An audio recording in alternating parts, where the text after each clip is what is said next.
It's the next level. Hmm? Ah! Your plan killed 7 of my people.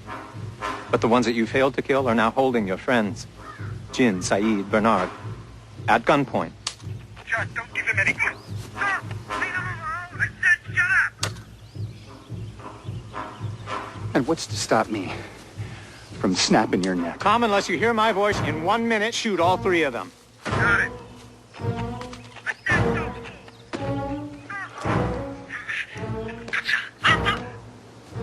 Bring me the phone, Jack. Don't negotiate. Gag him. 40 seconds. I'm getting them all off the island. All of Let them. me ask you something, Jack. Why do you want to leave the island? What is it that you so desperately want to get back to? You have no one. Your father's dead, your wife left you, moved on with another man. Can you just not wait to get back to the hospital? Get back to fixing things? It's 20 seconds now. Just get me the phone, Jack. No. 10 seconds. Bring me the phone. No. I'm not bluffing. I won't do it! 4, 3. No.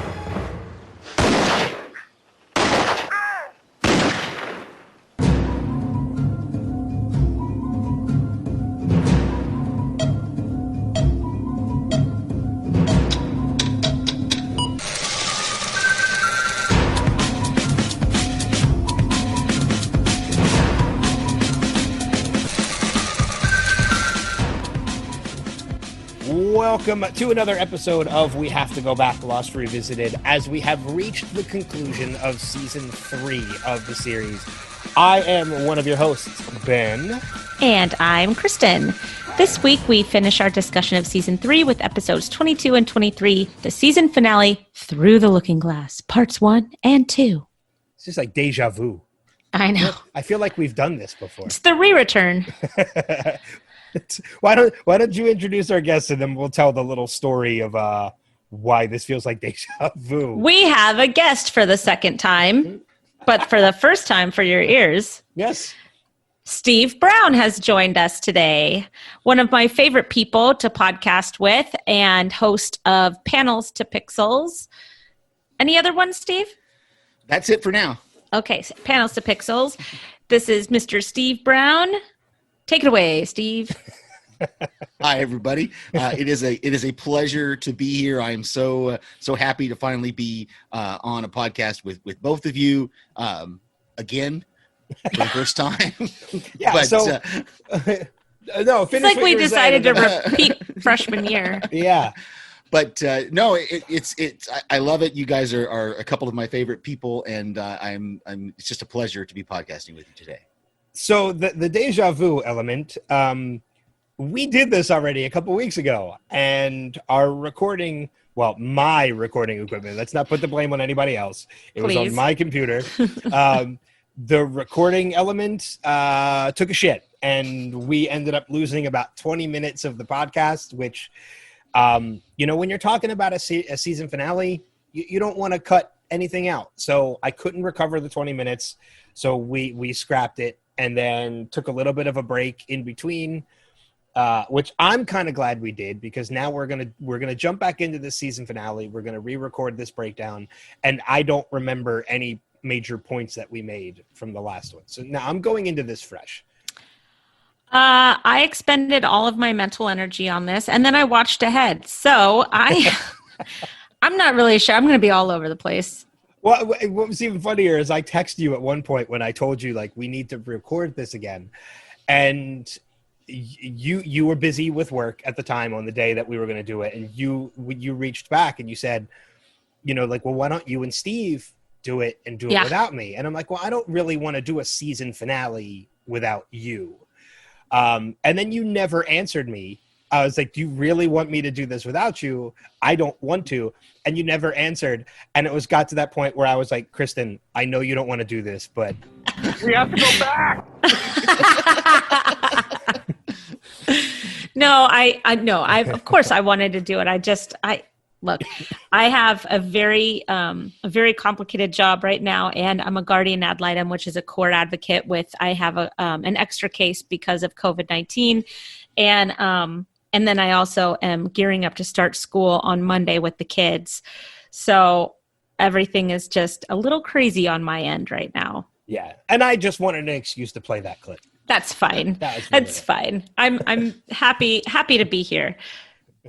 I think that this episode should be called The One Where Charlie Didn't Have to Die. I agree completely. Would that be a spoiler, though, in the...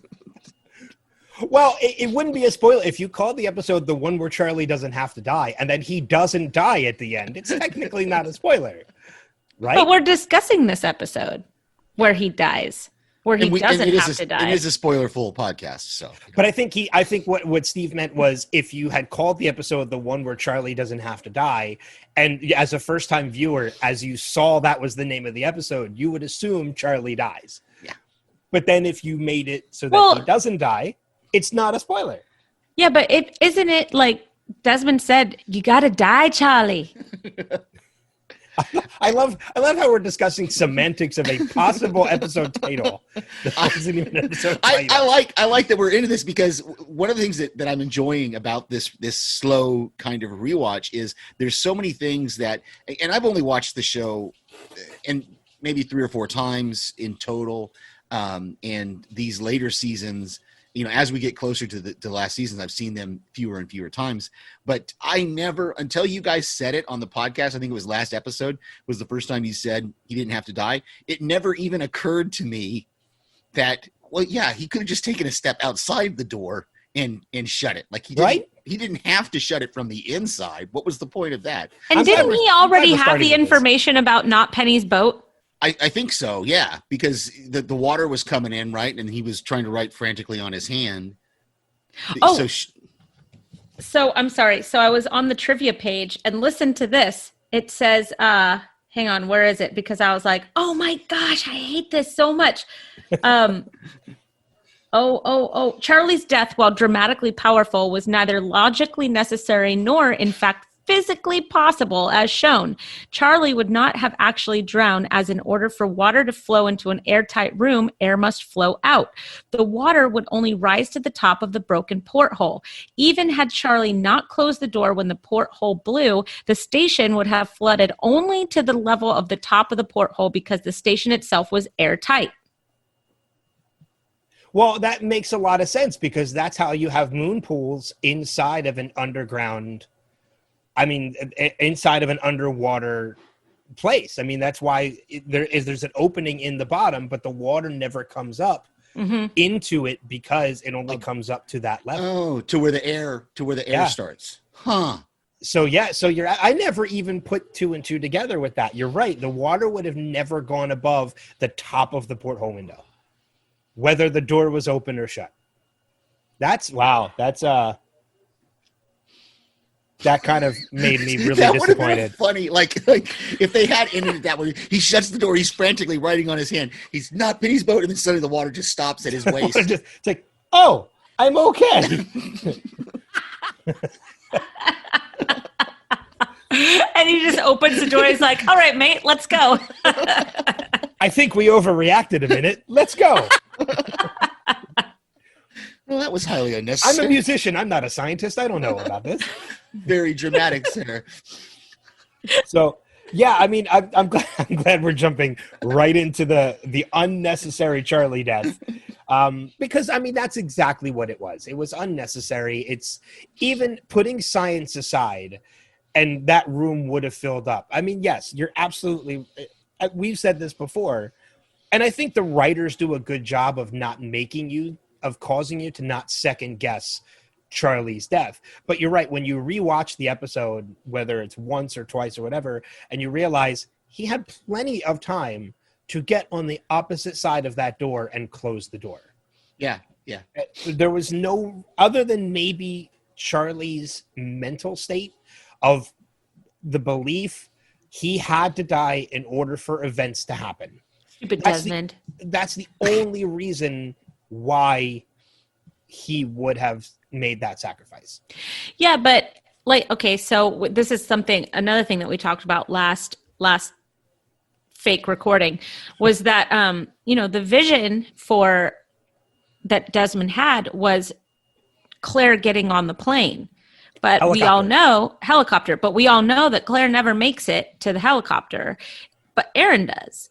Right. So by him dying, does that mean that it actually changed the vision? Or does it mean that Desmond's visions were never like completely accurate? They could change. Or is Desmond so masterful of a manipulator that he knew that Charlie would only sacrifice himself if it was to get Claire off the island? And even though he saw, what's her name? Penny. The hair? Penny. No, the girl who takes Aaron. With the hair? Kate? Kate, thank you. The one with the hair. She does. She's got that hair. And it's like 1 week it's curly, and 1 week it's straight, and flashbacks. Anyway. What's her name? The one that was in that Rock'em Sock'em Robot movie with Hugh Jackman. What's her? Kate. But that's right. What if he's so masterful a manipulator? He knew that Charlie had to die in order for himself to be reunited with Penny, and so he had to tell him that it was Claire who got on the helicopter, even though maybe he actually saw Kate, because we never actually saw that part of his vision. That's true. I mean, So- there might be something behind that, in the fact that we never, all the other times that Desmond has had a vision, we as an audience get to see glimpses of that. Interesting. But this time, this is the one time Desmond claims he had a vision, and we never saw any of it. And also, all of his visions always were the vision of Charlie dying, not anything else. So why would his vision suddenly change to where he sees them getting off the island? So you're saying that maybe he saw something that got him closer to Penny, and he knew what had to happen instead. Like maybe in his vision he saw Charlie drowning, and he could see through the porthole Penny's face on the monitor. That's dark. And, it puts a different spin on Desmond's. Yeah, it definitely definitely makes him a little bit more of a darker, even kind of evil character. And I see it, but that's the whole thing, is that Desmond is not evil, right? He's not a bad guy. He's just desperate to see Penny. And maybe desperation makes people do crazy things. I mean, it does, but I don't know. I mean, it would be interesting if you ever get Henry Ian Cusick on the gosh, what a get that would on be. the podcast to see if he remembers 20 some years ago what that was like. He'd probably go, Holy I don't even crap. remember that character, brother. Oh, if you could get him on the podcast and get him to call you brother, that would be a soundbite. I'll end the podcast. We don't need to do any more. If we can get, that's a goal. I mean, if we can get Desmond, Henry Ian Cusick to call one of us brother, and then have Josh Holloway make up nicknames for us, we're done. We don't have to do any more. Yep, that's it. Kristen and I will be personally satisfied. Yep. Who cares what the audience thinks? We're done. We'll be like, I think that we've done everything that we're going to do here. This has been more gratifying than recording about the show. Thank you for this. We're done. And now we have to go back. Dexter Revisited seasons 1 through 4. We're not revisiting Dexter. No, just through the Barrel Girls, and then we're done. I would want to go through season 4. We're getting off topic. Okay. Sorry. No, you know what? I kind of like the fact that we covered the Charlie death stuff first, because I mean, like, we get a lot of Charlie in this episode because it is his final bow in a sense. We get the interrogation that he's going through with the girls in the hatch, and there's that moment because I did rewatch this again last night before we recorded this a second time, and there was stuff that I noticed again this time that I didn't really pick up on last time, and that's one of the things I love about rewatching this show is that there is a moment in that interrogation. It's something that I should have picked up on before, but never did. When he looks into that communications room and he sees that light blinking, the yellow light that Desmond told him he's going to see and is going to turn off. I think that right there is the moment that Charlie realizes my death is imminent. Like, here's this is really coming to fruition. This is the light that Desmond mentioned. It's blinking like Desmond said. I'm going to turn that off. I don't care what it takes, even if it's my own life. Like, at this point, when he sees that light, he's committed. Yeah. Well, so I love that when he's in that interrogation and when he tells her the station's gonna fill with water, and she says, "Well, what about you?" And he just has that simple 2-word, "I die," and it's just chilling to hear him admit it and to realize he's the steeliness in his gaze and just the way he delivered that line. I'm very. It always impresses me the way actors deliver lines sometimes, like whether it's a long monologue or just that short 2-word thing, and it just impresses me. Yeah, and it's interesting because when you talk about that, it's kind of a realization for the 2 women too that are sitting there interrogating him, going, "Oh, okay, so threatening him with death isn't going to work." No, got it. It's interesting that you bring up the steeliness too, because it's a confidence in Charlie. I mean, at that point, he's committed, and as I mentioned before, and it's to the point now where Charlie feels like, okay, this is going to play out whatever way it plays out. I'm meant to die here, whether it's turning off this light or these women killing me. Whatever happens here is the way it's supposed to happen. So he's got it in his mind that if these women kill me, that's what's supposed to happen. Yeah. So it's you're right. I mean, that steeliness and man, Dominic Monaghan is such a fantastic actor. Every way he's portrayed Charlie, whether it's that confidence and steeliness in that moment, or somebody who's had issues with drug addiction, he's played it brilliantly all the way through up until this point. He's also really good as a hobbit. That too. He's great as a person. Let's be real. While we're on, I mean, is there anything else about like the whole Charlie element and such that we kind of want to dive into before moving on to something else? Oh yeah, we did talk about, and I think we successfully answered the question of how did he know what tones each key would make to do good vibrations. And I think you're right, Kristen. I think you said last time that he had the first like several numbers, and so he probably started typing in those numbers that he did remember and realized, oh, this is good vibrations, and then could figure out from there what buttons to push to. Right. We did come up with an interesting theory last time too, though, that Kristen came up with that I thought would have been brilliant had they actually done it. If you want to reiterate that. Oh, do you remember, Kristen? I remember. You don't remember at all. I told you it's gone. What they would have done with Charlie's character had he survived. Oh, yeah. Had he survived, that he would have been on the island spinning thing, and he would have gone back in time, and he's the one that would have put good vibrations into the Hydra station. Yeah, I did say that because I'm a genius.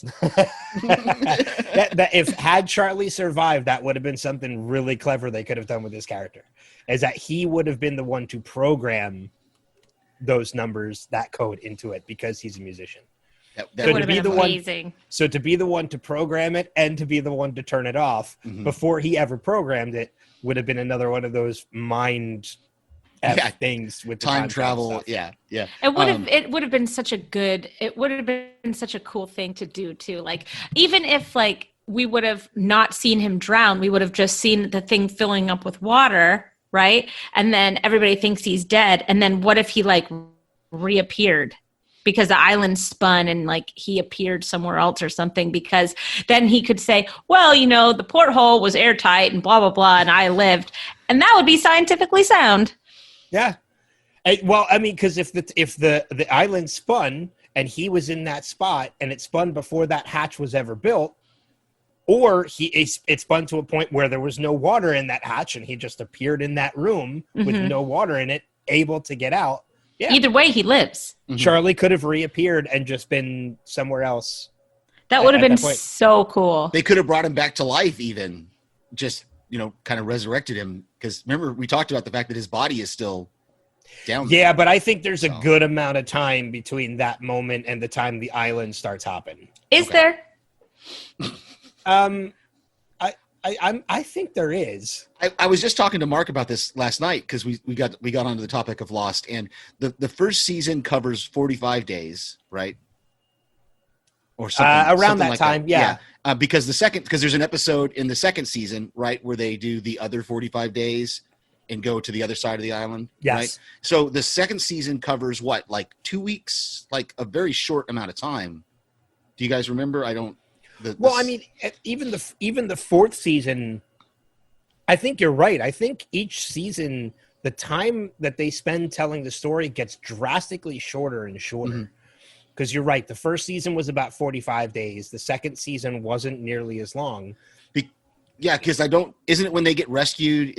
Don't they reveal that they were missing less than 90 days or something like that? Or maybe it was longer. I don't remember. That I don't remember, but I do remember the time of telling the story in the fourth season, because the fourth season is a shortened season. Yeah, but we learned how pregnant Sun is this season, and she got pregnant on the island. Right. But she doesn't give birth on the island. No, but but what I'm saying is that we can track how long it's been by that sonogram from earlier in the season when she said, it looks like you're, this pregnant. Mm-hmm. Well, no, I'm just trying to do the math on how long it is by the time between the time that the signal is turned off to the point where the island starts hopping. Oh, yeah, I don't know. Which Yeah. I still think it's a number of days. I don't think it's weeks upon months. I Right. still think there are a couple days between in which, if let's be real, if Charlie was under that water, like he's gone at that. Right. No, point. yeah. There's no resurrecting. Yeah. Yeah. And even if you could, like he's brain dead at that point. I mean, no oxygen to the brain. So this is getting dark. Yeah. But then Let's- he let's wakes get up back. and he only knows one tune, Good Vibrations. That's all. And he just keeps singing it over and over and over again. And he drives someone so crazy that they put it in as the code for Hydra Station because they can't get it out of their head. He's There like you De go. Niro in Awakenings. He's just sitting in a Sold. wheelchair, just doing this with his hands, Right. just tapping out with his hands. I just realized doing this with your hand doesn't work well on a podcast. Nope. So I had to say so. I mean, so we jumped into the Charlie death, obviously, which is the end of the first episode of which is the end of part 1 of Through the Looking Glass.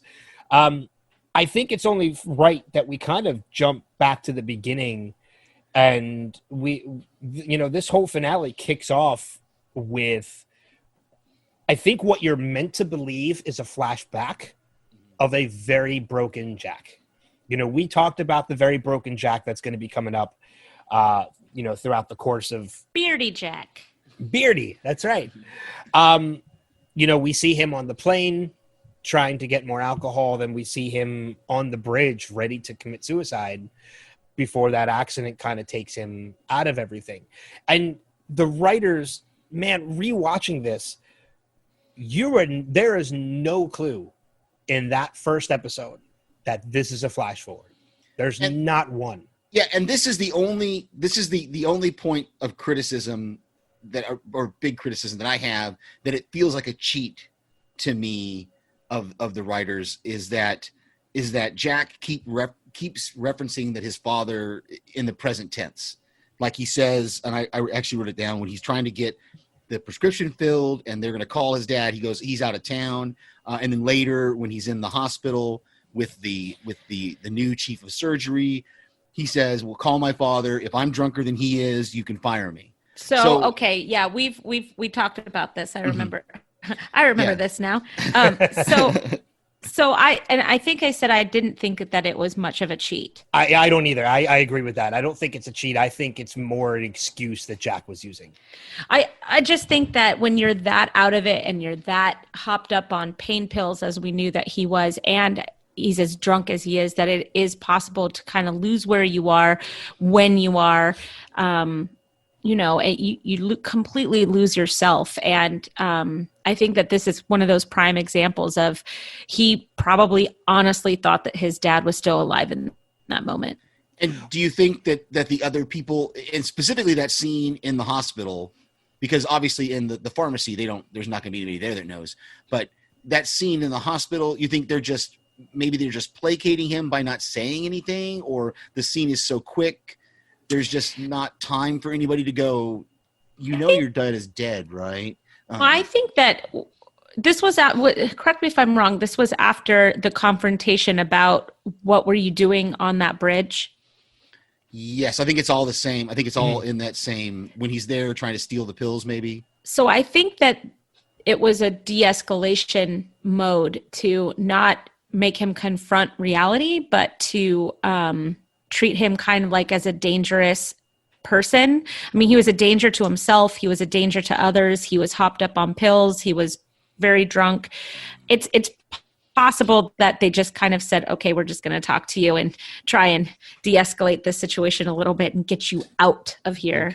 Okay. I'll let you guys have it. I'll concede it. Well, here's the thing, though. I kind of see it a little bit differently now than I did the last time we talked about this. I mean, I can see this as, I understand, from one point of view, Steve, you think of it as a little bit of a cheat. Kristen, I agreed with you last week in that, like, this is he mentally believes that his father is still alive.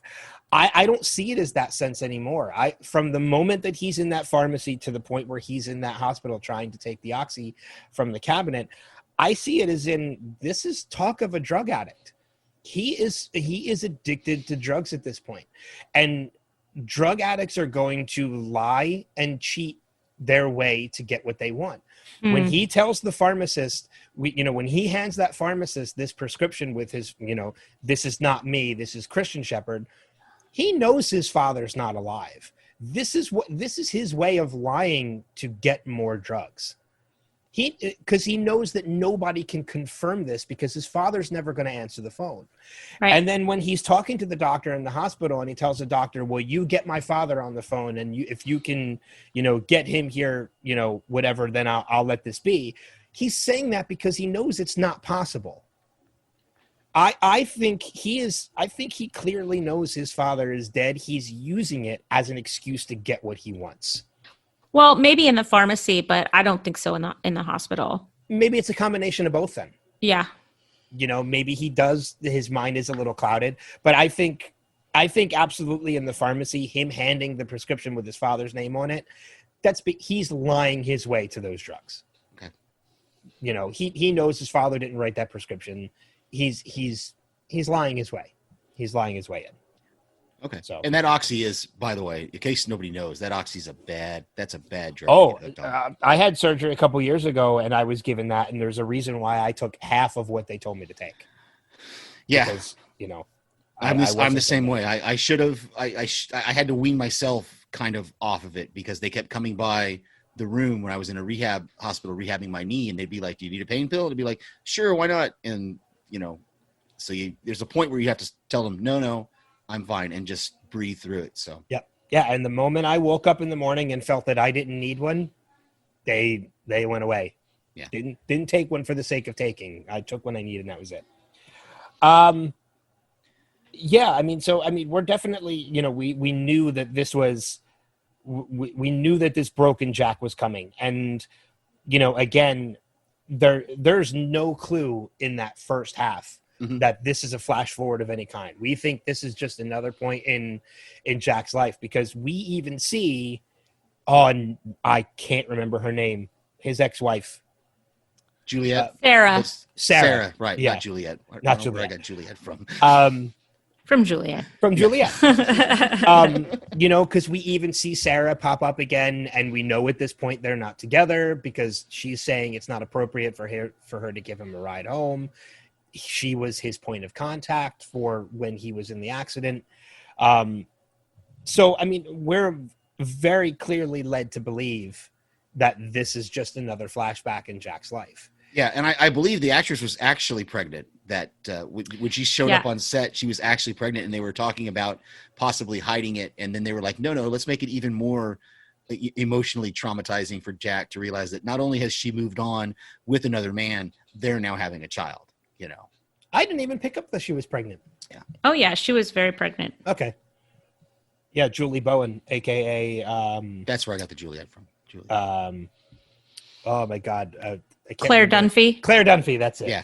Yeah. So Don't good. worry, I'll just be here with the extra information. You guys go on. She was Got in it. that. She was in that family superhero show. Also, she played the wife of a family of superheroes. Is It that didn't last. Spy Kids? No. This was a TV show that lasted like maybe half a season. I mean, I don't know if it even Was got that the a full one with season. Michael Cudlitz? Or I not Michael Cudlitz, Michael the guy from The Shield. Chiklis. Oh, Michael Michael Chiklis. Chiklis, Yeah. yeah. That's the one. Yeah, they were married and they were husband and wife, and they had a family, and they all got like affected by some.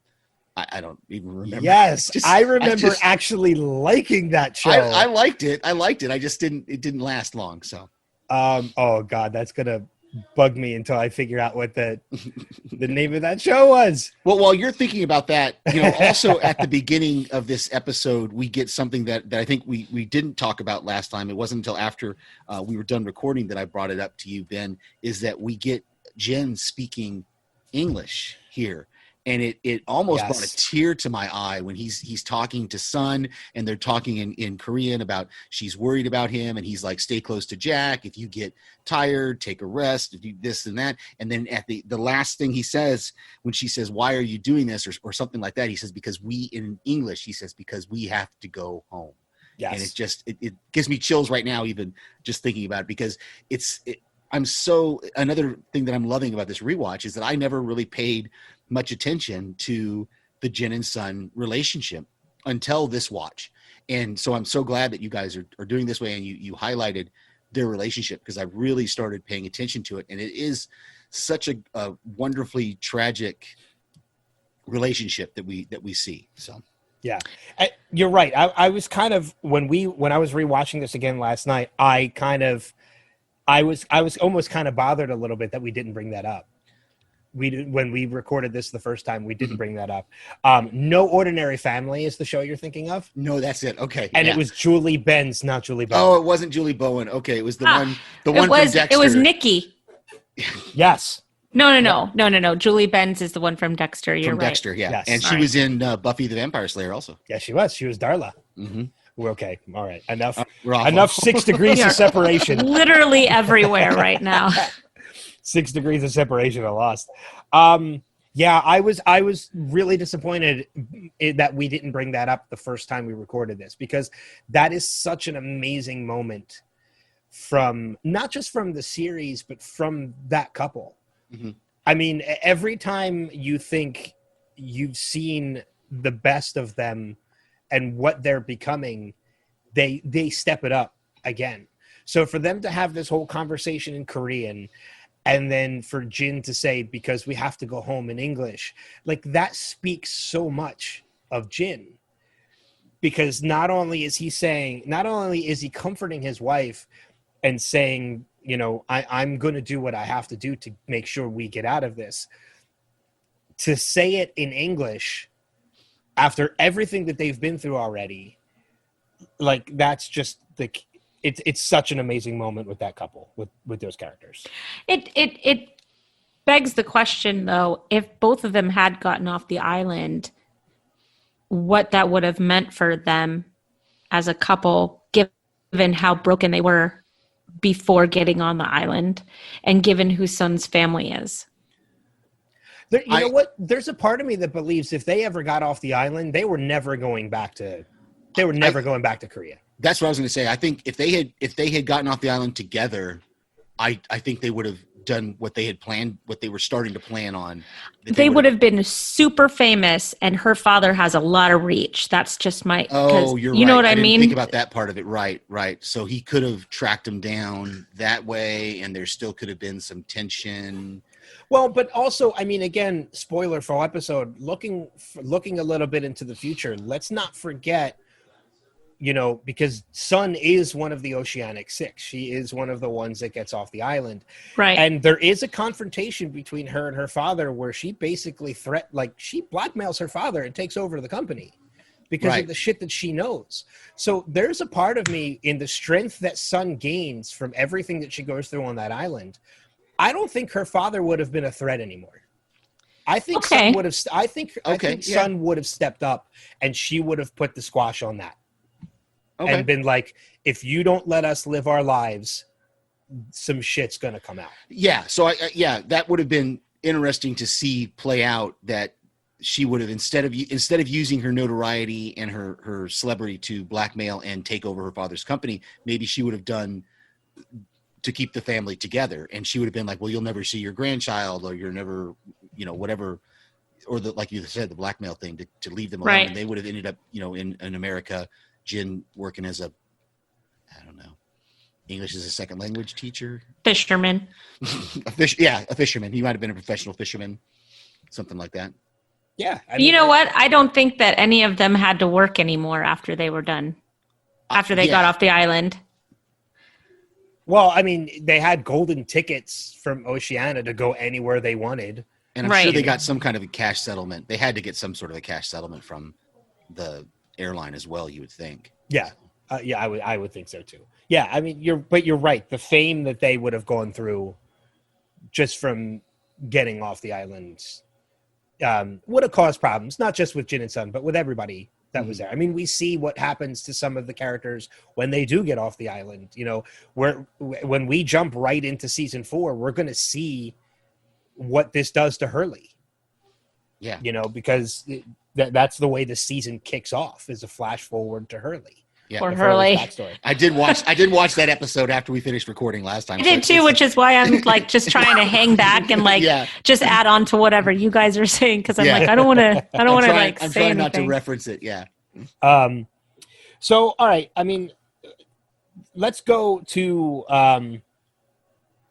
I mean, we've talked about so much already, and we're still in the beginning of the episode. Well, with the exception of Charlie, but. There's another crucial moment in the beginning of the episode in the present day when the episode kicks off and we're in the present day, we're seeing the plan that they came up with last episode. They're moving right into it. Jack is taking the survivors to the tower. Saeed, Bernard, and Jin are going to stay behind to shoot the dynamite. I mean, and I know this is something we talked about last time, and I hate the fact that we keep referencing, well, last time we did this, because our listeners are never going to hear that. I'm so sorry to anybody that's listening to this right now. I mean, I feel all over the map right now. It could be a drinking game. Every time we say we recorded this already, take a drink. Oh, all of our listeners are going to be passed out by the time we get to this episode. No, so don't do that. Don't do that. Don't retroactively drink either. I want to say, like, in that moment, there's a really crucial moment with Saeed that I know we talked about before, but when him and Jack are talking before they leave the beach, and Saeed tells Jack, "I'm willing to give my life if it means securing rescue." Like, he, at this point, I think, we've talked a number of times about how I believe Hurley is the true leader of that group. But we are seeing other leaders step up. There's more than one leader at this point. We have Jack, who's going to lead the troops to the tower, make sure all that's done. Charlie and Desmond have stepped up to get their element done. And we have Saeed taking charge of the situation at the camp. There are multiple leaders, or at least lieutenants at that point. And for Saeed to tell Jack, you need to keep going no matter what. Mm-hmm. From what we know of Jack, that is a hard pill to swallow for Jack, because he wants his finger in every part of what's going on. If Jack could be at the beach and lead them to the tower at the same time, he would. Yeah. So for Saeed to tell him, no matter what happens, you need to keep going, that's a hard pill to swallow for Jack. Well, and I think that, he wasn't convinced until Saeed said, "Listen, I'm willing to give my life for this. If I don't give my life, if I give my life for this and you decide to squander that, then that's going to be on you."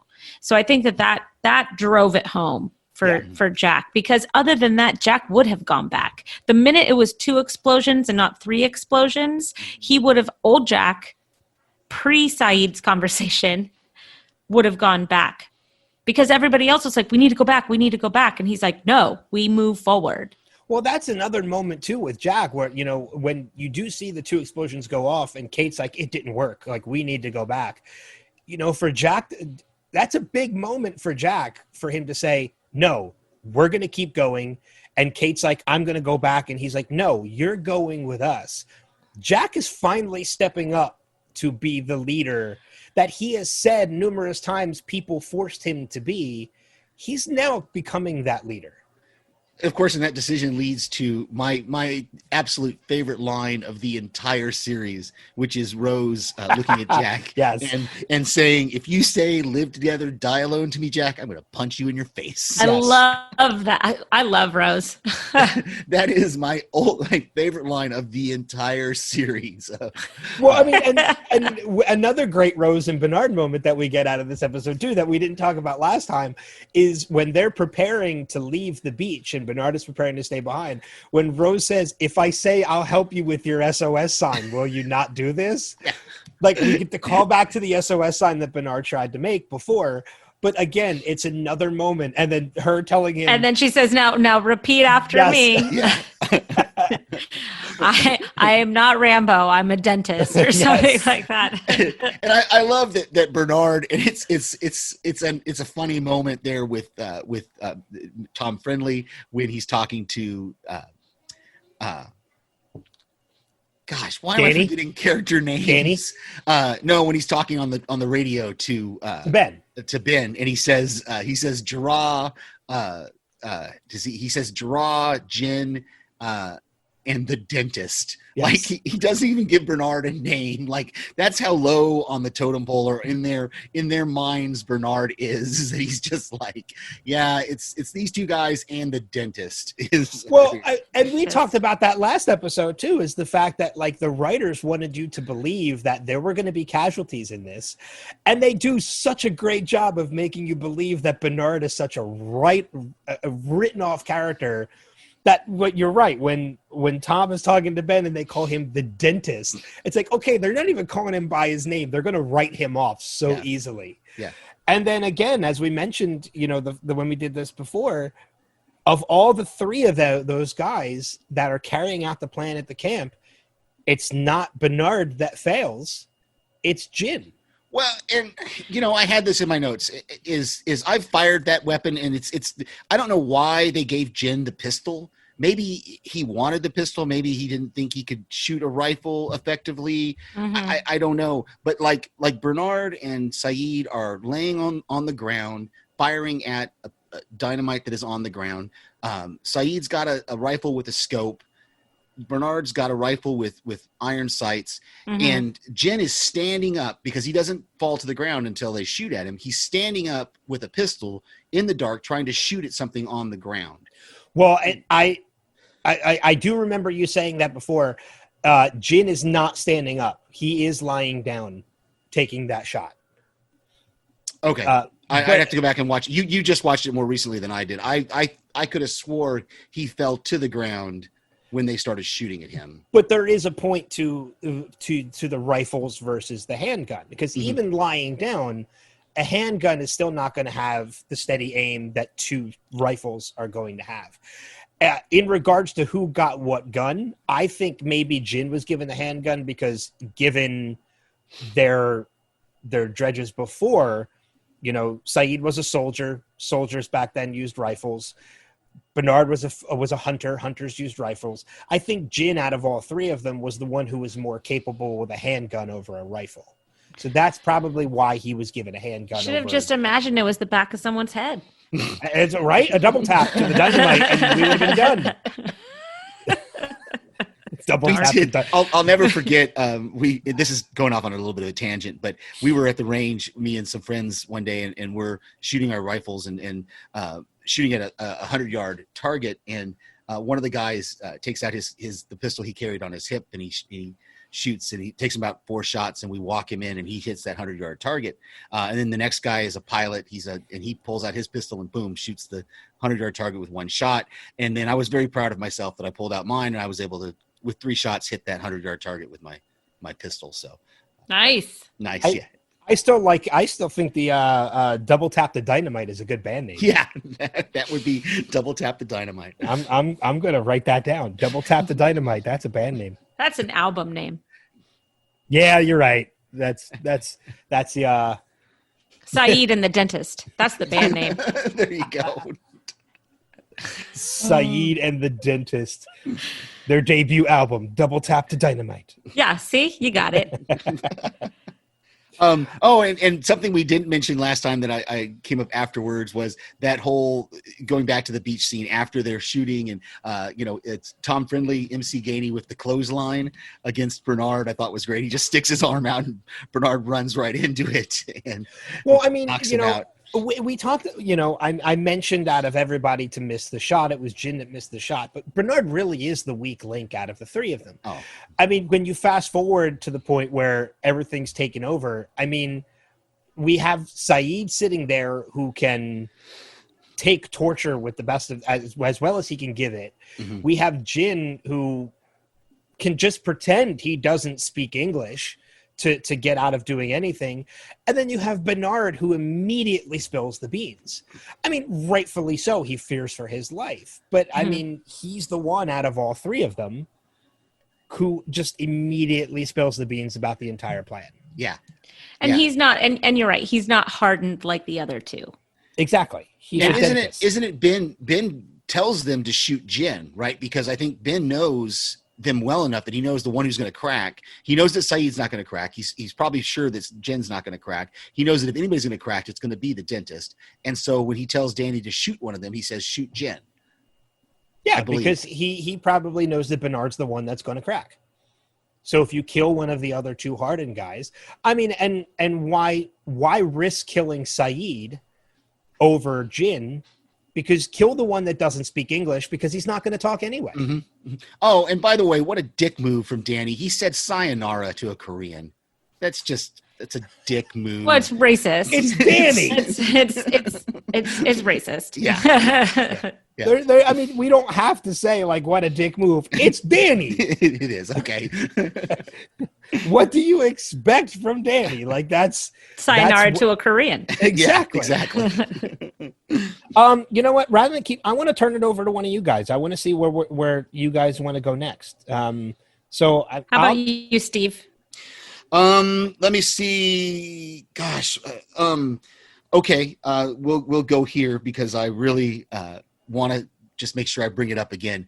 I absolutely love Elizabeth Mitchell. She has the most marvelous blue eyes that I have almost ever seen in an actress. And I just there were that walk between her and Sawyer when they're going back to supposedly get the guns was just great. And we see, because it is one thing that I followed every time I rewatched it, is I love, and I get tears in my eyes with their reunion at the end of the series, when in the Sideways flash, and it just, we see the kind of beginnings of that here, to where she makes the joke about the landing strip that it's for the aliens. For the aliens. Yeah. And Sawyer's like, really? And she's like, no, I don't know. They're not going to tell me.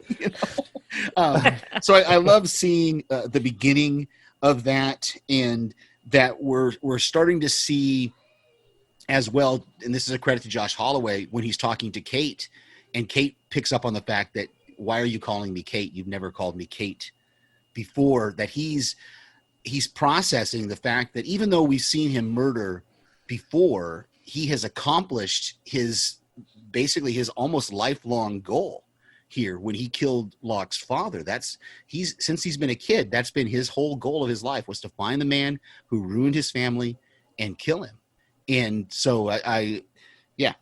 You think maybe it's kind of like he had an identity crisis? Like, where do I go from here? Like, I did what I was going to do. I don't know, like crisis of conscience, not of conscience, because he wasn't sorry that he killed him at all. No, not at all. No, but I think that maybe he was having what do I do now? Exactly. The point of my life has been, I've been a con man because a con man changed my life. Now, what do I do? So yeah. And I think that we all have that, right? We all have that moment in our lives where we're like, okay, what now? Yeah, exactly. There's a couple other things I find very interesting about that entire dynamic, the Jack, Kate, Sawyer, Juliet dynamic of everything. When Naomi approaches Jack to let him know about the phone and how to operate the satellite phone. And Juliet is standing there, and Naomi says, like, can you trust her? Your people don't like her. Is she okay? Juliet is the one that says, you know what, I'm going to go over here and, you know, you do what you need to do. Juliet fully trusts this group, even though they may not trust her. Yeah. At this is point. Is that the moment where she kisses Jack also before she walks away? Or is that well, earlier? I wanted to bring that up too, because I find it very humorous. Jack's such a dick in this move. I find it very humorous that we're getting the beginnings of the Juliet Sawyer relationship in this episode, but it starts with a Juliet Jack kiss. Yeah.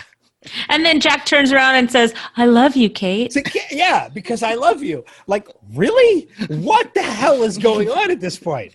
You're telling some other woman you love her after you just got done kissing a completely different woman. Well, he's secretly Mormon, so he's, you know. Oh. Sorry to any Mormons that are listening, but no we do know offense, you do know you have a rich history of polygamy somewhere in your history. So that's just we're really going for it today, guys. Yeah, we should start re-recording every episode. No, please. No. We're having a hard enough time putting out weekly episodes as it is. Yeah, but I mean, I just found that dynamic so odd. Like, on one hand, you have, again, Juliet and Sawyer starts with a kiss with Jack, and then Jack kissing Juliet and then telling Kate, I love you. Like, what is going on? Is this just like Jack sowing his wild oats before getting off the island? I don't know. You know, I think that a lot of this little love square triangle, whatever it is, I think that a lot of it is a little forced. I think that if we could have just kind of let the characters kind of naturally go through, like, through their own development and arc, that we would have arrived at Sawyer and Juliet without having to have Jack and Juliet have some tortured, unspoken something. We would have arrived at Jack and Kate in the flash forward or whatever without having to go through the Sawyer, Jack, and Kate triangle. I think that, you know, maybe it was, you know, time specific. You know, what was it, 20 years ago that this show was on? 15? Holy something crap, crazy like that. So, you know, that was back when that kind of dynamic was needed for television, because television now is much more character driven. The stories are more rich and complicated without having to add an extra forced love element. And I think that that's just kind of a sign of where we've evolved with storytelling, which is nice. So when you look back at stories like that, it seems a little contrived, but I'm glad that we're now going to move into the direction of Sawyer and Juliet, because that was so much more natural and it was fun to watch. Mm-hmm.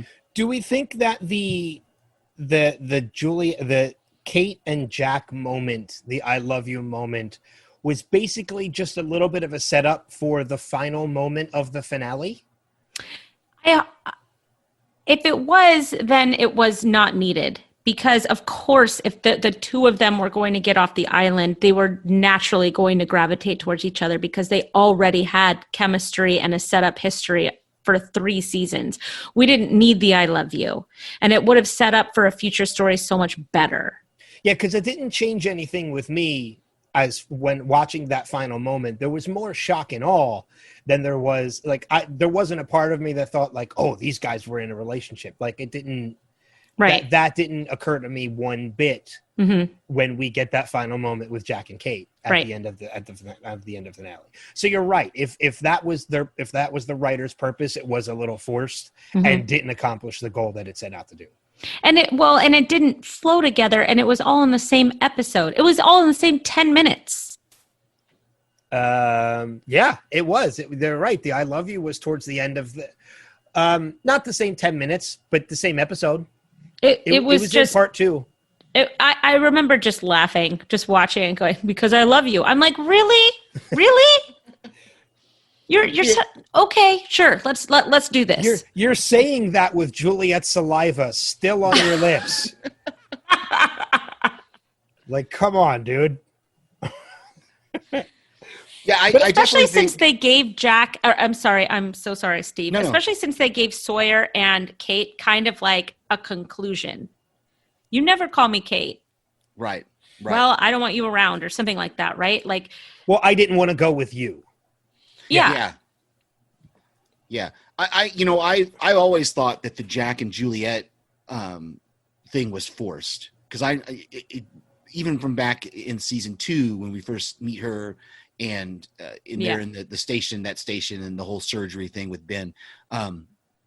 I always thought that was a little forced between the two of them. So I can definitely see what you mean there, and that may be what we were, and maybe the writers figured out in season 3 and looked at it and go, there's more chemistry between Sawyer and Juliet, and that's why they end up together.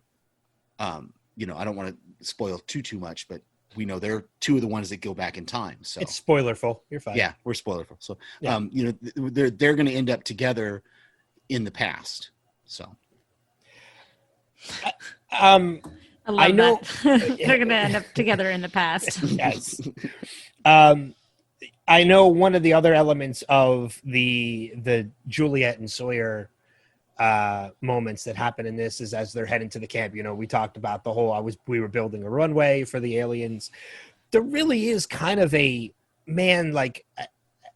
heartbreak when Hurley catches up to them and wants to help, and Sawyer telling him, like, you're just going to get in the way.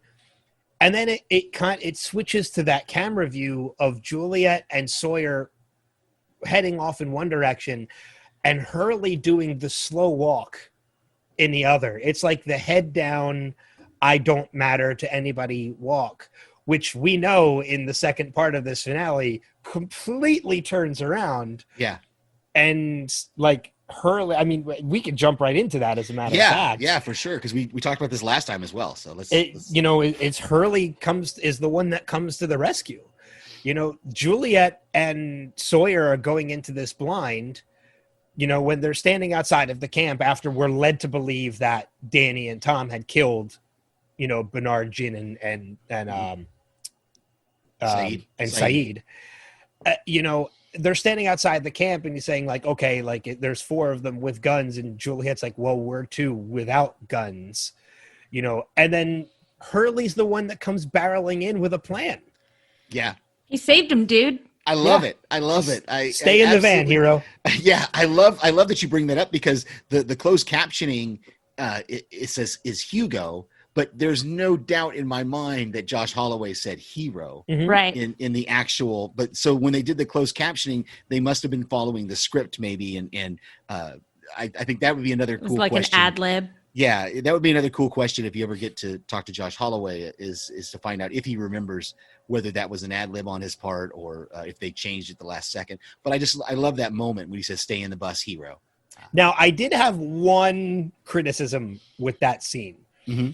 With Sawyer telling Hurley to stay in the van, you are keeping Hurley as a very obvious target. You've already taken out Danny.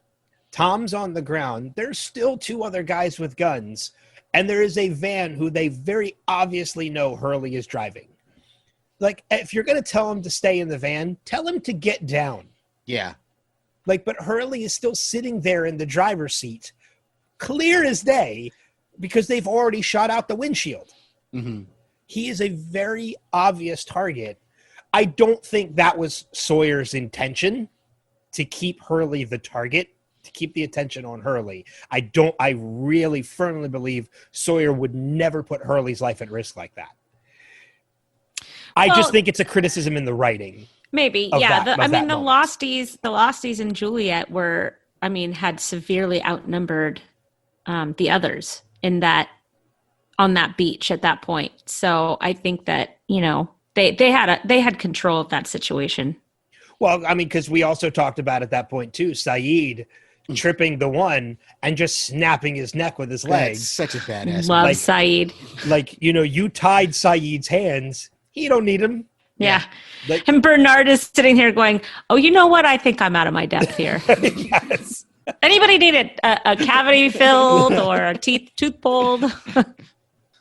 You know, but I just love the fact that in that scene, you know, after you just got done kind of pushing Hurley to the side and saying you're just going to get in the way, like, you know, as Hurley's walking away, he's got it in his mind, like, I'm going to prove I'm not worthless.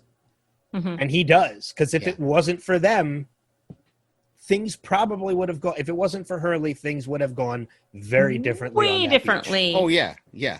There would have been casualties. They were all about to die. Yeah. Yeah. So, Yay, Hurley.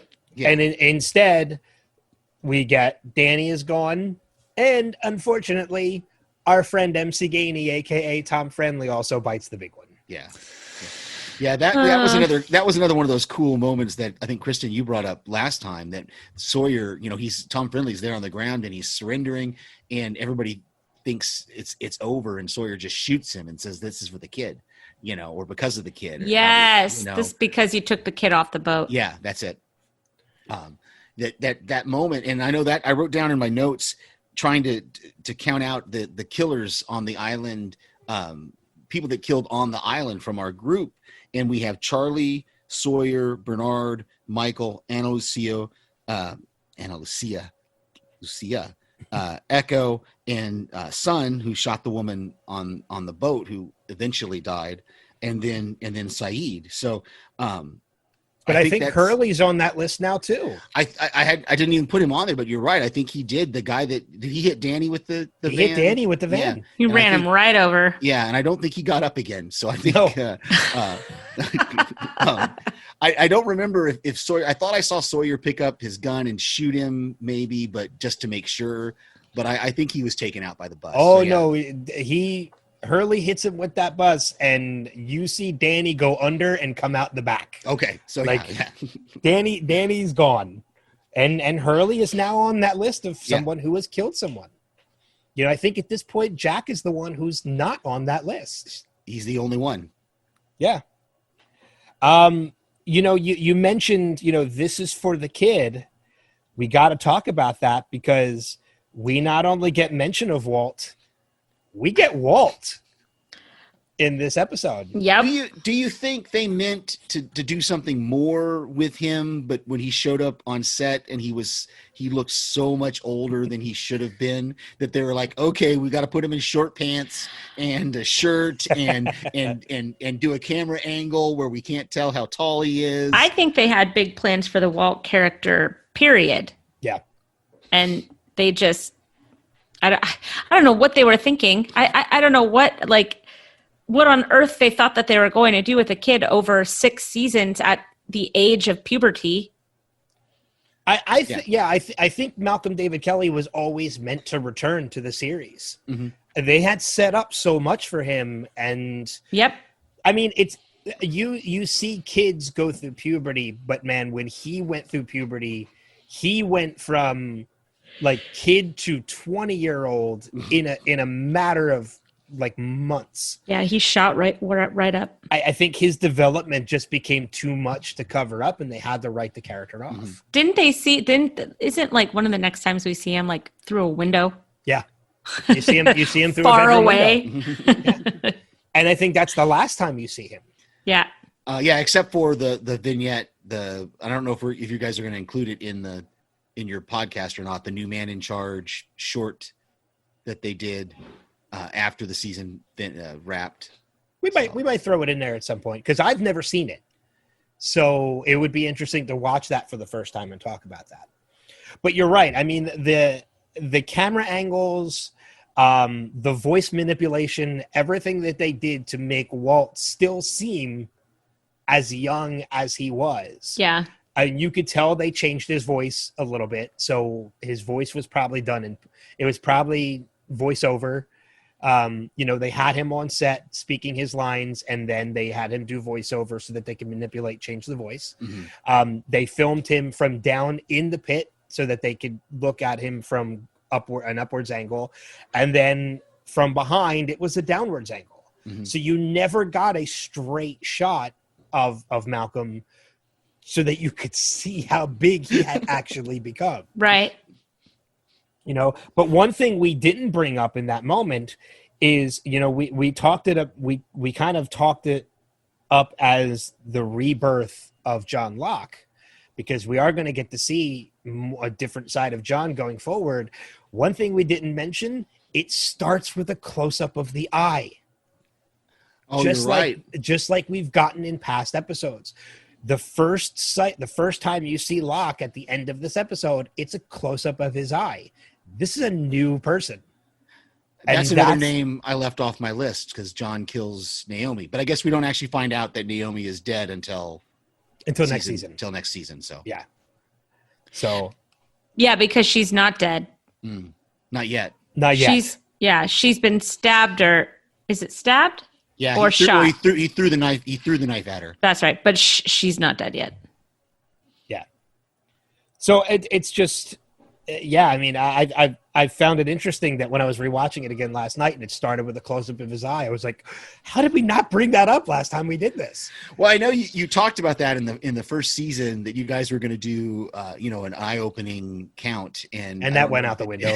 Yeah, because there suddenly is all these episodes in the first season where they don't do that. And you suddenly go, okay, I guess it's not really as prominent as... I think like the first 10 episodes of the first season, it starts with a close-up of somebody's eye. It is a lot of them. I know it is, but... They probably just got tired of the gimmick.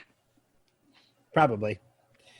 Where else do we want to go? I have a couple other notes, but I don't want to kind of hog everything. The only other thing I had that we really haven't talked about is there was a lot of blood and violence in this. Oh, yes, there was. Episode, and especially with Jack, we see Jack just go off on Ben when he thinks that Saeed and Jin and Bernard are dead. He pummels, and he would have killed Ben if they hadn't stopped him. 100%. Well, I mean, and that's one of the other things I had left to talk about too is, in that moment, Ben is showing his cards. He's got the walkie. He tells them if they don't hear back from him in a minute, kill all three of them. I don't think Ben knew that they weren't going to do it. I think Ben had full confidence that Danny and Tom were going to kill them. Yeah. So when he hears those gunshots over the radio, Ben's confident they're dead. Oh, well, you can tell by his surprise when he hears that they're not dead. Yeah. Right. But what my favorite scene in the entire 2-episode finale here was the scene between Jack and Ben. Mm-hmm. Was just from start to finish, from him pacing back and forth, from Jack pacing back and forth like some kind of a feral animal, like he just doesn't know what to do with Ben, to them having the conversation, to the buildup of the shots fired, to the pummeling, those two actors, you could tell, just gave it everything that they had, and it was phenomenal. This is the hero villain confrontation. But both of them think that they're heroes. Yep. And they did a great job. I think I did bring this up last time of when you see Jack's knuckles. After that, the makeup did a really great job of making him look like he had just pummeled another human being, because that's one of those things that a lot of TV shows and movies don't show, is when they have a hero who's in this big fight with his bare fists, and then the next scene you see he's got like his hands are just fine, and we're like, no, people break hands, they break knuckles and scar their hands up when they do that. Yeah, I mean it's one of those moments too that when Ben has the walkie and you hear the gunshots go off, I mentioned before, Ben is showing his cards, but at that moment when the gunshots go off, that was the one thing he was holding over Jack. And when you're led to believe they're dead, like I remember watching, like, you've got nothing left. Yeah. There's nothing stopping Jack now. Right. And then in that very next moment, that's when Jack goes after Ben and pummels him. Yeah. Yeah. It's such, like, the tension that builds between these two. Like, it's even when you get to that moment where they're standing in the field and you see Ben and Alex standing there and Jack and Ben make eye contact. Like, you're like, oh shit. Like something's going to go down here one way or another. Yeah. You know, and then it just, you're right, it builds up so much to the point where, you know, Kristen, as you mentioned, Jack's like a feral animal. Yeah. It's almost like he's a dog on a leash and someone let that leash go. And Jack just goes for it. And, we didn't talk about, I don't know if you have this in your notes or not, Ben, but we didn't talk about the Alex and Rousseau reunion.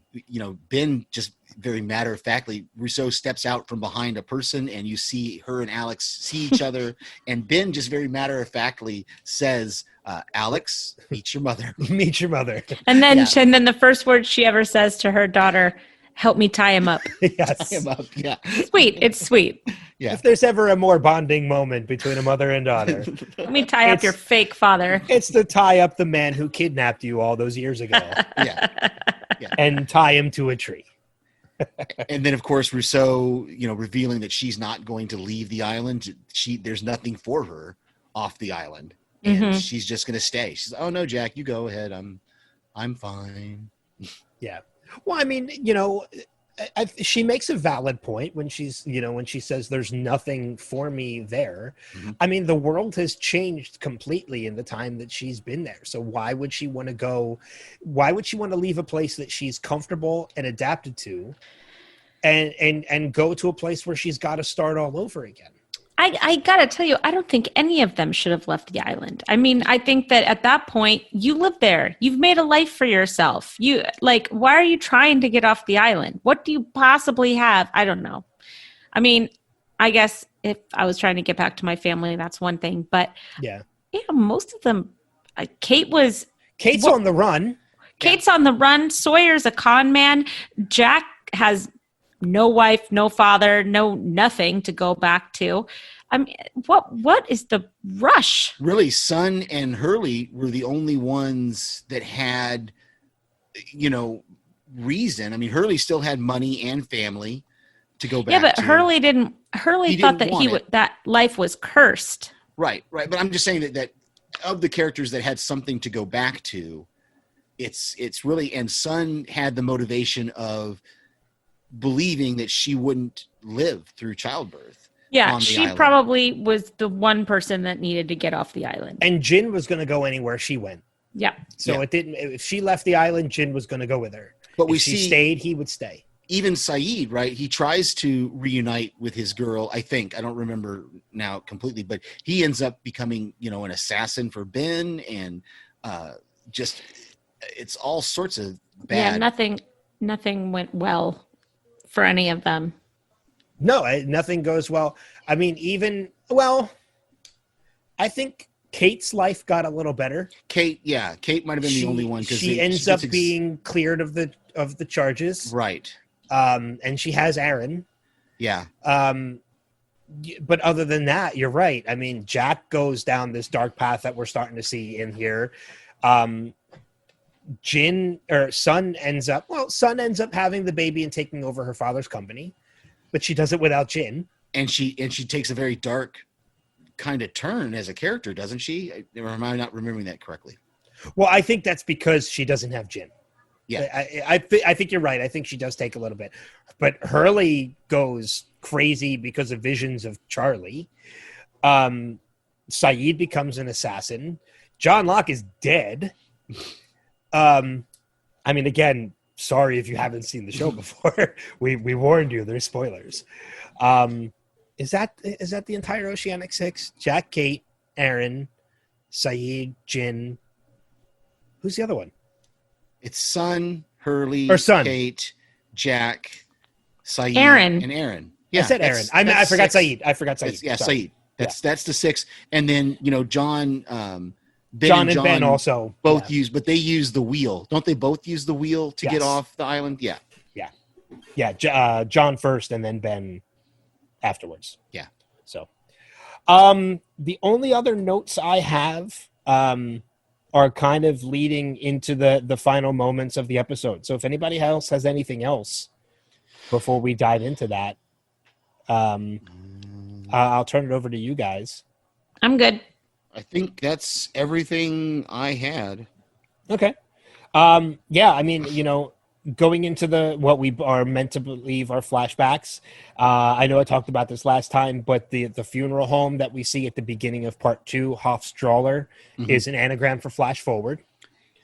It's the first hint that we get, or first Easter egg that we get, that this is indeed a flash forward, until the very end, when we see, Jack. I mean, we mentioned the funeral home. There is a funeral that Jack attends. You don't know yet at this point who it is, but it is indeed John Locke. And I think it's a couple more seasons even. It's not even season 4, I think. You don't see who's in that coffin until the end of season 4. Okay, the end of season 4. Okay. It's the season finale of season 4. And we don't get the story of what happened until season 5. Are we introduced to Jeremy Bentham in season 4 or not? I think I was glancing through episode titles, and I think the death of Jeremy Bentham is an episode, a season 5 episode. I think. Okay. I could be wrong on that, but you might be right. I mean, again, it's a shortened episode. It's a shortened season. They're all shortened at this point. Season 4 is a lot of primarily becoming the Oceanic Six. And it's interesting you bring that up, because I watched a week and a half or so ago, after we recorded the first time, I watched an interview with Damon Lindelof that's on YouTube, where he talked about the fact that originally they were only going to do 3 seasons of Lost, and they actually petitioned the studio, and they wanted to just do 3 seasons, and the studio came back to them and went, no, this show is too successful, you can't do just 3 seasons. And so there was this whole negotiation where the studio came back with, well, why don't we agree to 10 seasons? And Damon was like, no, there's no way we're going 10 seasons. And so then the final agreement, I think he said the final agreement was 5 or 6 seasons. I'm so glad they didn't go 10. Oh yeah, 10 would have been like, they would have had to been finding new questions to answer. But yeah, it's a good interview if you look it up. I don't remember what the title of it was on YouTube, but I'm sure you can find it if you're Damon Lindelof discusses Lost seasons or something like that. And what's funny, it's a side note, but you can see wherever he's zooming from in this interview, he has a Revenge of the Jedi poster on his wall. The original title that they were going to do for Revenge of the Return of the Jedi was originally going to be Revenge of the Jedi. He actually has a Revenge of the Jedi movie poster. Oh, that's cool. He must have got from, I'm sure he paid big bucks for it to find it, because there can't be very many of them. Yeah. Yeah. I mean, I'm glad they didn't go 10. 6 was good. Even as much as I love the show, I think 6 was even a stretch. You could have probably wrapped it at 5 and been done with it. But yeah. I mean, that's the sad reality of putting shows on a network like ABC is, if a show is massively successful, they want as much of it as they can get because of that, because it's money making for them, which is why I kind of really started to grow more on shows like Amazon and Netflix, is because the writers and the creators of those series want to tell a story, and once their story is told, they're done. Yeah. And Netflix and these other, streaming services kind of give them the freedom to do that. You take Stranger Things, for example. They have a 4-season story that they said they might be able to stretch into 5. But they said by 4, we're done. Yeah. Like, our story is going to go 4 seasons. I think it's going 5. Well, they did say that they could do 5 if they wanted to, but the main story when they first wrote it could go 4. But I mean, even then, Netflix was kind of like, okay, like if that's as long as it takes to tell your story, then that's what you get. Well, or like going back to Damon Lindelof, even when he did Watchmen, even he has come out and said he's not doing a second season. That if they do a second season, it won't be with him. It was told. It was the story that he told was told in 1 season, and that's it. Another, like, again, I mean, not to get too far off topic too, but the Apple Plus show, Defending Jacob, was fantastic. It's a 1-story season. You don't need another season. They should have done that with True Detective. Well, True Detective, they changed up the cast and everything.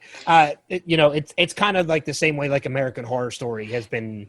Yeah, but True Detective only needed 1 season. Well, because I heard the second season was horrible. Yeah, it wasn't that great. And the third season was really not great either. But that first season was electric. I still have to watch it. Yeah, I Heroes. haven't watched that Heroes one. should have been one season. Hero should have been 2. Sorry, something just fell in the background. I think Heroes should have been 2 because I loved the first season of Heroes, but I was incredibly disappointed with that season finale. Yeah. And then they made up for it in season 2, but they should have never gone as long as they did. Yeah. Which season was the writer's strike season for? Was that season 2 for Heroes, or was it season 3? I can't remember now. I don't know. When they started injecting themselves with hero serum, I was out. Well, and then they brought it back, and it just wasn't the same. When they tried to bring it back, and it wasn't the same. Yeah. Yeah. So I mean, that leads us to the final moment of the finale, when we're finally get that reveal that this is indeed a flash forward. You know, we get that moment with Kate and Jack standing outside of the airport, and that signature line that is the title of the podcast, the "We have to go back." And it's one of the things, I think there's so many elements of this finale that make it one of the best episodes, if not one of the best finales of this show and all 6 seasons of the show. But it's that final moment that really is the what the fuck is going on moment of this there are point. so many people that I talked to in the last 2-3 weeks talking about doing this podcast with y'all that said that seasons 3 and 4 of Lost are their absolute favorite seasons. And a few people who said that season finale of season 3 is one of the best season finales they've ever seen. So I think it is the strongest. It's the strongest finale that the series has. But you're right. I think I really do think you can put it in a line of one of the best season finales of any series. Absolutely. I put it up there with Supernatural season 5 ending and MASH. Ooh, man, that's a tough one though. MASH. But yeah, I mean, when you think of season finales, not series finales, when you think of season finales, you're right. It's easily top 3, top 5 season finales of any show I've ever seen. For sure. So, if anybody has any final notes, I'm done. I got through everything. I'm good. I'm good. And I'm pretty sure we'll we're gonna have stuff that we forgot. So I did want to say one thing about the episode before we end here is that both Jack and Locke, our two leads, our two, black and whites, if you will, both tried to kill themselves in this episode. Interesting. Yeah, you're right. At 2 different times, but you're right. They did. And we barely see Locke. Like he's only in that last scene of part 1, and he's only in that last scene of part 2, right, where he throws the knife. Yeah. Yep. Yeah. I mean, and you know what? I'm glad you brought that up, because there is one other thing that we didn't talk about, and that is lack of, I don't want to say conviction, lack of follow through from John. Well, he's very weak. We've talked about this. He is very weak-minded. Weak-minded, yes. Yes. Yeah. Yeah, you're right. I mean, because, he's got that gun and he's pointing it at Jack and he's saying, I don't care what it takes. I'm going to stop this. And Jack just holds his position, and John's the one that lowers the gun. That's easy. And it's so funny because that's one of the biggest differences between Ben and Locke is that Ben is so strong-willed. That he will follow through with what he says he's going to do. Locke is very easily manipulated, and he's very easily moldable into whatever you need Locke to be. Mm-hmm. So, of course he didn't kill himself. He's a coward. Yeah. But I mean, again, that was something we had mentioned last time, in that's exactly why the smoke monster, aka the Man in Black, is using John. He knows that John's malleable. As to take kind of a counterpoint a little bit. Okay. This is a very different John Locke than what we had in season 1. Season 1, or maybe the beginning of season 1, John Locke. I remember thinking about this a while back when you guys talked about Jack and Locke. And for a while, I believed that Locke was the hero that they needed, the island needed. They needed someone to help them with survival, to teach them those skills, and to get them to the point where they were surviving. And Jack was the hero that they wanted. But Locke has his character arc has almost gone down from season 1 to now, and as we go, whereas others character arcs have gone up. Mm-hmm. His has gone down because he started out very much the man of faith who was like, this island, we're meant to be here. I'm going to teach you the skills. I've got this, what did Charlie joke? 900 knives. Who brings 900 knives to on a vacation? 800 would be okay, but 900 or whatever, however Charlie says it. And they are alive and where they are because of John Locke. But absolutely, he is not the same. He is not the same John Locke who got them here. Absolutely. No, absolutely. I see what you're saying. And I'm not saying he's not capable, because he's very capable. Mm-hmm. And he obviously has his survival game on lock. Haha. But as far as his mental capability of strength, I don't think has ever really been there. Yeah. He's got his dad issues. Even when he lost his legs for a little bit with Boone, he acted like a child that ultimately got Boone killed. Totally agree. Yeah. So I think that there is a definite what like oxymoron or paradox to Locke, where he's not very mentally capable, but he is survival man at the same time. Right. I think if you look at the island in regards to look at the island as a chessboard, and Jacob and the Man in Black are the two players. John Locke started as a knight, and he's been downgraded to a pawn. Oh, that's a very good way of. Yeah. He went from a knight to a pawn. Yes. Now he is just there to push forward, and that's really it. Whereas some of the other game pieces have been upgraded. I think Jack's been pretty steadily the same piece he's always been. He's just being played in a different way now. The strategy of playing Jack is a different way. I mean, if you look at all these characters as chess pieces, there are definitely pawns, there are knights, there are kings, queens, and I think Locke has just been downgraded from a knight to a pawn. Yeah, I can see that. I can get on board with that. Yeah, it's a good analogy. And that's where I'm going to stop my conversation. with that wonderful analogy. So yeah, I'm sure there's stuff that we forgot. If you have anything that you want to let us know about that we did forget, leave us some feedback. Let us know what you feel like we forgot, and we can talk about it in the next episode. If you want to leave us feedback, there's multiple ways that we can do that. First, we are on Facebook at facebook.com/Lost Revisited. We are on Twitter at Lost Revisit Pod, and we are on Instagram at Lost Revisited Pod. You can email us at lostrevisitedpod@gmail.com. Or if you want to leave us a message, you can record yourself and send it to our email, as our friend Steve Brown does. and actually stopped doing. Well, Des did say he's going to start with season 4. He's going to start sending us feedback again for season 4. I want voicemails from you, Des.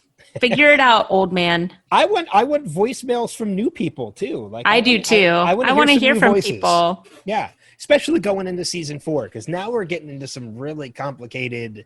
As if it wasn't complicated already. Now we're going to dive into some more complex storylines, and I really want to hear what some of the listeners think about it. So, I don't care if you're rewatching with us and you've gotten ahead of us, and you're leaving us feedback for season 4, episode 5 or whatever. Just let us know what it's for, and we'll hold it and we'll play it when we get to that point in the recording. But funny enough, as we have Steve on the podcast, he also left us a voicemail. So Because he's hilarious and wonderful. Steve, I'm going to leave it to you because we don't listen to him ahead of time. Did we talk about everything you left in your voicemail, or do you want us to play? No, I specifically did my voicemail about something that was in my notes that I talked about last time, but I didn't talk about this time. So Okay. it is fresh. All right, so then we will play your voicemail then. So here it is, our voicemail. This is going to be so weird for you to listen to your own voice on the podcast. But here it is, our voicemail from Steve. Hello, Lost Revisited. We have to go back. We have to go back? Yeah, that's what it is. We have to go back, Lost Revisited.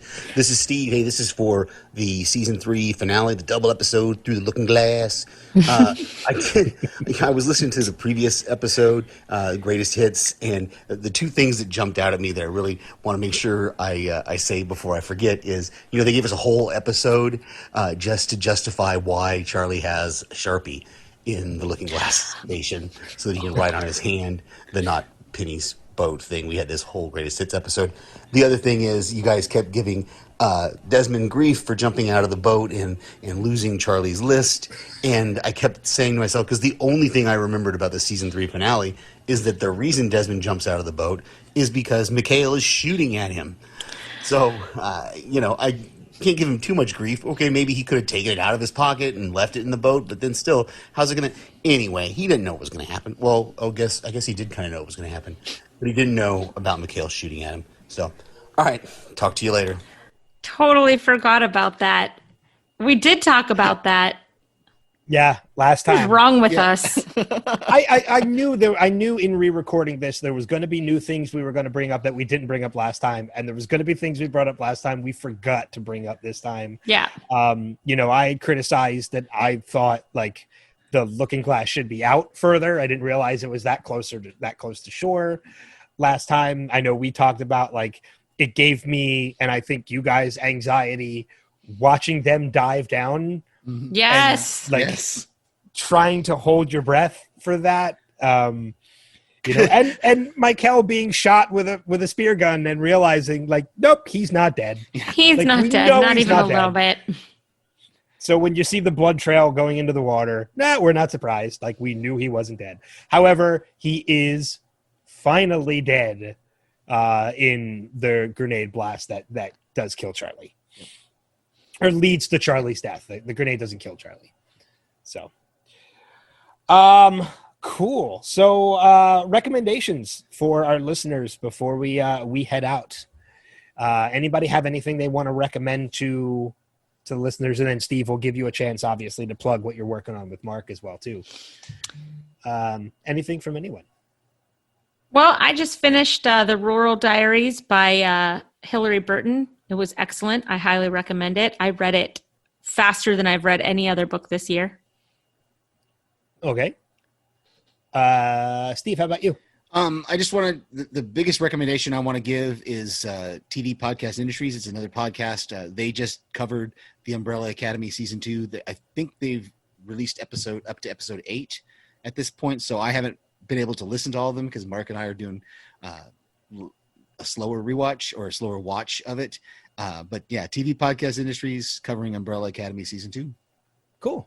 I have 2 movies that I want to recommend. One of them I did last time we did this recording.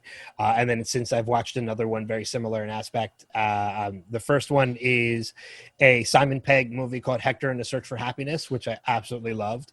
And then another movie I've seen since then too in my challenge, when I challenged myself to watch a new unwatched movie every night, which I've been doing for almost 40 days at this point. Another one I watched that I really, really enjoyed is one called The Secret Life of Walter Mitty with Ben Stiller. It was actually written and directed by Ben Stiller as well. Oh, nice. And the movie is fantastic. It's so good. I ended up really enjoying it more than I did. Love it. Yeah. So Hector and the Search for Happiness and The Secret Life of Walter Mitty. Steve, where can people find you other than just leaving feedback for other podcasts? Well, on the Mark and I are covering the Umbrella Academy season 2. We just recorded for episodes 2 and 3 last night on our podcast, which is called Panels to Pixels. You can find us on YouTube, on any of your podcast player of choice. We are part of the Next Level Online podcast network, which is a wonderful network. Yes. And of course, I don't want to leave out Podcastica. They have a great network, and they've got a lot of shows as well. But this network is Next Level. I always say it wrong. Next Level Podcast Network. Close enough. Next Level Podcast Network is has a number of shows. But yeah, Mark and I on Panels to Pixels covering Umbrella Academy season 2.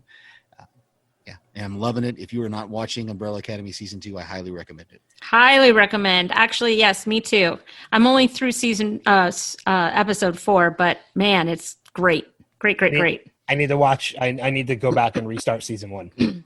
So, any idea what you guys are going to cover next once you're done with Umbrella Academy? The Boys. We're going to cover The Boys season 2, which drops on Amazon Prime September 4th. Okay, because I have a recommendation too. Yeah. I would love for you and Mark to cover Stargirl. Stargirl. Okay. Because the season just ended. It's a 13-episode season, and I actually really, really enjoyed it. Okay. So, cool. So with that being said, I think that's going to wrap it up for this episode of the podcast. Next episode, we're going to jump right into season 4 with the premiere, which the title is eluding me at this point. I should have had this ready to go. But like a total unprofessional, I just don't. I will have it in about 10 seconds. The beginning of the end. Beginning of the end. Which is a flash forward on Hurley. And we get introduced to the first of the Oceanic 6. So leave us your feedback for season 4, episode 1, or any of the episodes in season 4 as well. But with that being said, Steve, thank you for doing this again. Oh, it was my pleasure. I will come back anytime. Just let me know. Season finales, season premieres, whenever you want. I will be happy to come back. Love having you, friend. It's so good. Any excuse to talk to you is always wonderful, wonderful. Thank you. Cool. Cool. With that being said, thank you so much for listening. Thank you for just being a part of this this group, for listening to these episodes as we go through. But until next time, we'll see you guys further on down that rabbit hole. Take care. Bye. Good night.